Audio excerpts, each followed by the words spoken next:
Hello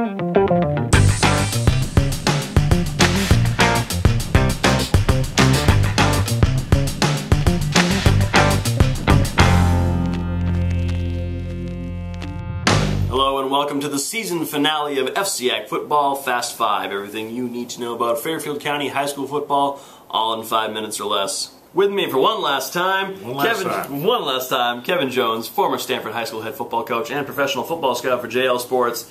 Alright, so we had a bit of a bummer of a championship Saturday for the FCIAC, but let's go over these games. Kevin, how were Hand and Xavier able to dismantle New Canaan and Staples like that? I think the New Canaan kids said it best. I don't think it was so much us not playing well. It was the fact that we just played a really good football team and they were better than us, which I thought was a classy way to put it. If we look at that Xavier game, look, we talked about it in our preview show. Big mismatch, Xavier offensive line versus the undersized Staples defensive line, and you know that showed up on Saturday. Mike Mastroianni, a great running back, senior running back for Xavier, 243 yards. As a team, 423 yards rushing against Staples. That just hadn't happened all season. Xavier, so big, so strong, very impressive. Clearly, in my mind, the #1 team in the state. Probably one of the most impressive high school teams I've seen in this state in a very long time. So if you look at the New Canaan game, you know, I really believe that they were going to be able to fight their way back into this game, and they weren't able to do it. It wasn't as bad a drubbing as that Xavier-Staples game.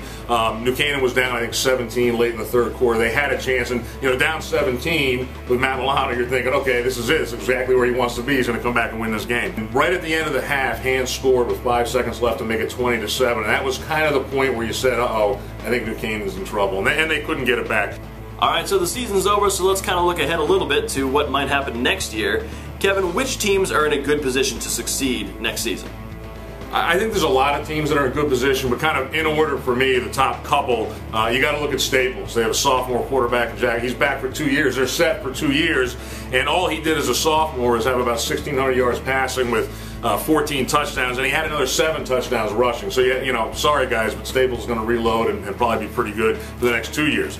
I look at Ridgefield.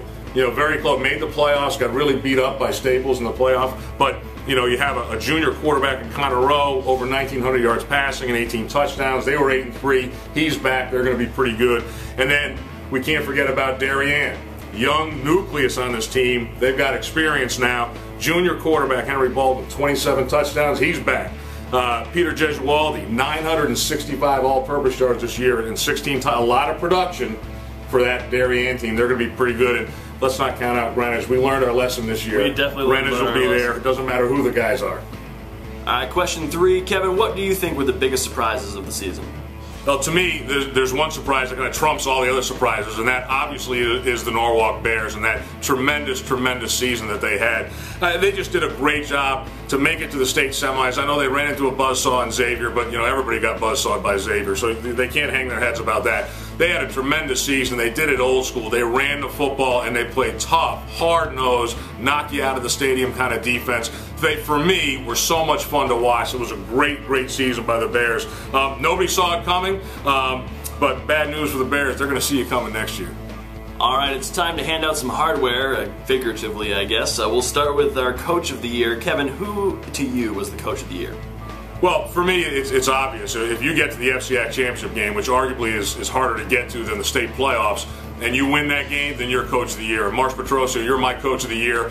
Alright, and finally, last thing to do. Let's hand out our Most Valuable Player Award. The entire sports department at Main Street Connect weighed in, along with Kevin. Let's put that graphic up now, and our MVP is Matt Milano. So Kevin, why was Matt Milano our most valuable player this year? Well, for me, it's the body of work. His resume makes everybody else's pale in comparison. You look at his statistics are pretty good. 60% of his passes, 29.81 as far as yardage goes, and 32 touchdowns against 10 interceptions. But that doesn't tell the whole story of Matt Milano. You got to look at his quality wins and his comeback wins. It's how he got those stats. And you look at the comeback wins against Ward and McMahon, and then in the playoffs he did it again against New London and Windsor, two very, very good football teams. Add some quality wins in against Norwalk and Wilton, plus that big performance. I know they didn't win, but the big performance in the state championship game. He brings the Rams to 11-2, runners-up in Class L. Tremendous, tremendous season for him, and it was just difficult for me to pick anybody else. Great job by Matt Milano. All right, well, that'll do it. I've had a lot of fun this year. Kevin, thank you so much for showing up every week. Thank you. No, I had a great time. Thank you. It's been an entertaining year. I hope our few loyal viewers out there have enjoyed this as well. That'll do it for the 2011 FCIAC football season. Take care. I'm Eric Gendron. Happy holidays.